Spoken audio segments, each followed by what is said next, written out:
नमस्कार. मी ठाणे येथून सत्यजित अभय कुमार शहा.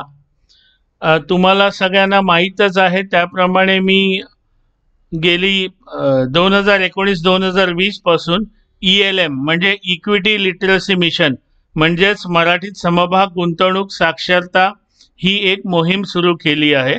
त्या मोहिमेअंतर्गत मी हे छोटे छोटे व्हिडिओ माहितीपर व्हिडिओ तुम्हा सगळ्यांना पाठवत आहे. सर्वप्रथम एक सगळ्यांना नम्र विनंती आहे, हे अजूनही कमी लोकांपर्यंत हे व्हिडिओ पोहोचतायत. तुम्ही जर माझ्यावर मोठे उपकार करू शकलात तर करा, लाईक करा, शेअर करा, तुमचे विचार कॉमेंट करा. त्याचप्रमाणे तुम्ही याला सबस्क्राईब करा आणि तिथे जी घंटीचं चिन्ह असतं ज्याला बेल आयकॉन म्हणतात त्याच्यावर क्लिक करा.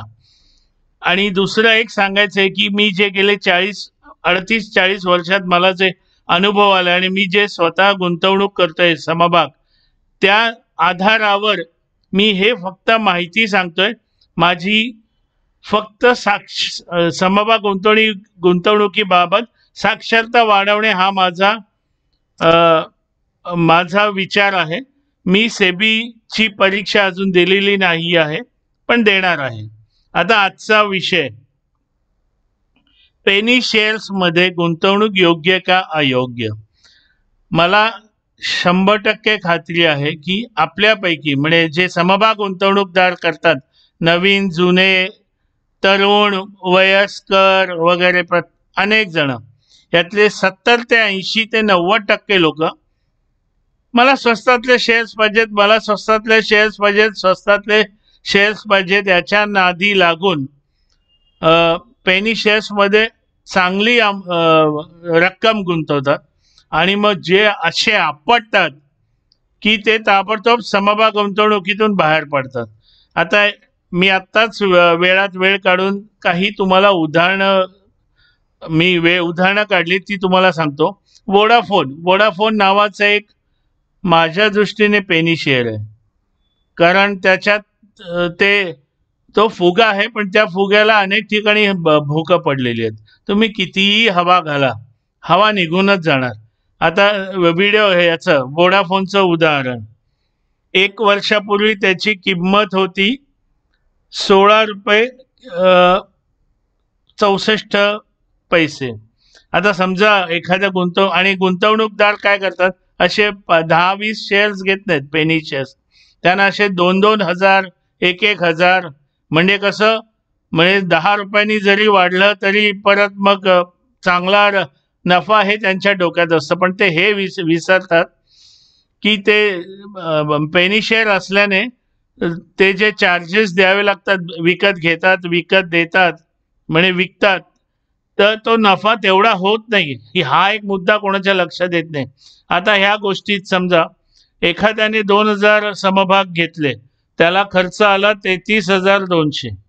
आज त्याचा भाव आहे 7 रुपये 31 पैसे, म्हणजे आज त्याची किंमत आहे 14,620.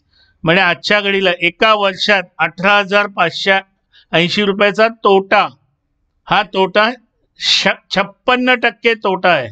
त्याने काय मिळवलं 1 वर्ष थांबून? 56% तोटा.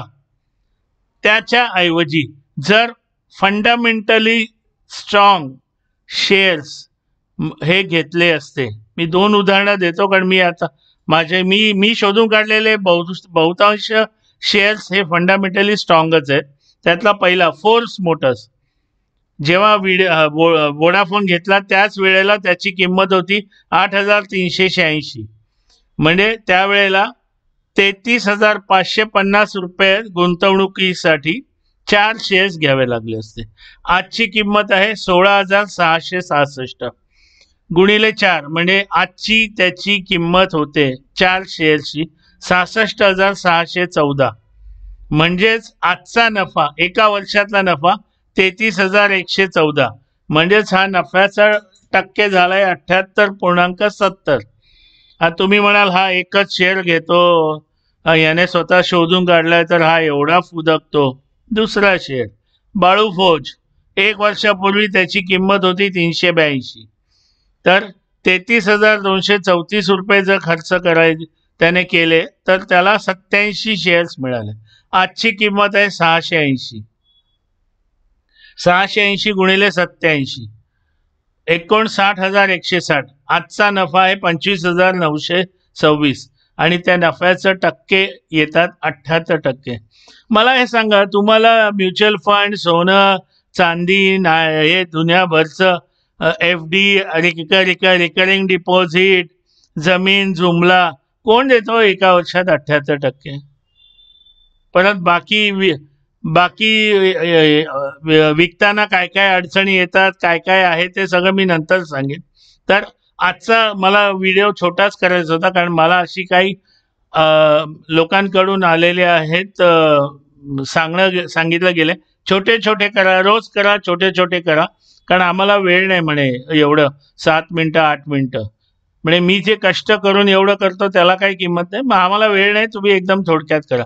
तर हे थोडक्यातच तुम्ही ठरवा पेनी शेअर्स घ्यायचे का नाही घ्यायचे. पण मी स्वतः गेली अनेक वर्ष फंडामेंटली स्ट्रॉंग शेअर्स स्वतः अभ्यास करून घेतो, आणि कारण माझं एकच तत्व आहे, मला हायेस्ट ROI मिळाला पाहिजे. आता ROI म्हणजे काय असले प्रश्न तुम्हाला आले तर मला संपर्क नका साधू, गुगलमध्ये बघा.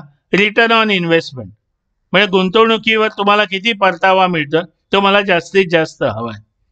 तर तुम्हीच विचार करा, तुम्हाला जे आवडतं सगळे अरे स्वस्तातले 4 रुपयाचा, 80 पैशाचा, 90 पैशाचा, हे चुकीचं आहे. अगदी चुकीच्या मार्गाने तुम्ही गुंतवणूक करता आणि रडत बसता.